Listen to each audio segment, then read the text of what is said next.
जय जगन्नाथ जय श्रीकृष्ण। चलतु श्लोक आरंभ करिया।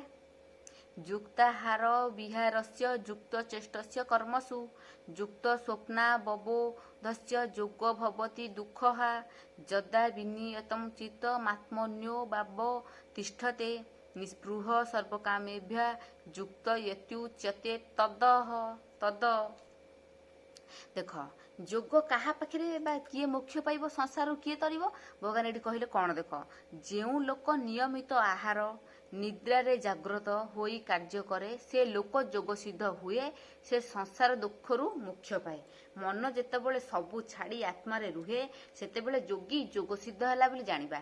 आमे केमिति जानिया हमर जोग सिद्ध होला बोली ना मन जेतेबेले सबू को छाड़ी देबो। गोटे लोक अछंती हे छाड़ संसार छाड़ ना जी संसार छाड़ी दउमुदी विषय वासना को छाड़ी दे भगवान को डाकुछंती ध्यान करछंती परिवार छाड़ दउमुदी स्त्री पिला को छाड़ दउमुदी ना जी लोक अछंती भगवान को धरछंती भगवान को डाकुछंती नाम रे ध्यान रे बसिले खाइले उठिले सब भगवान भगवान ये कहले देख जो लोक नियमित आहार सब बेले खाइबो आमे कहूना आज उपास रही जावा काली उपास रही जावा आज उपास रही काली खाइया ए उपास करदेले देख भगवान कौन कहले नियमित आहार आमे जो कहून उपास रही जीवी भगवान खुशी होइजिबे।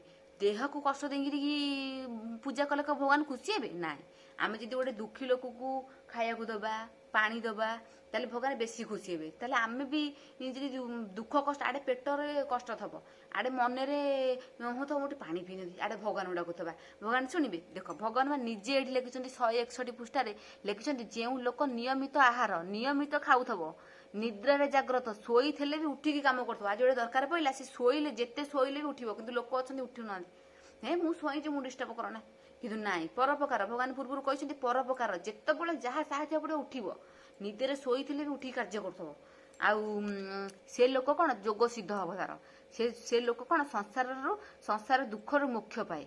आ मन जिते सबू छाड़ीदेव सबू विषय बासना मोह गर्व धन संपत्ति परिवार सबू छाड़ी जिते भगवान को धरब से कौन से जोगर जोग सिद्धा हे बोली से जान मन जिते सबू छाड़ी आत्मारे रुहे सेतेबेले जोगी जोग सिद्धा है बोली जाने।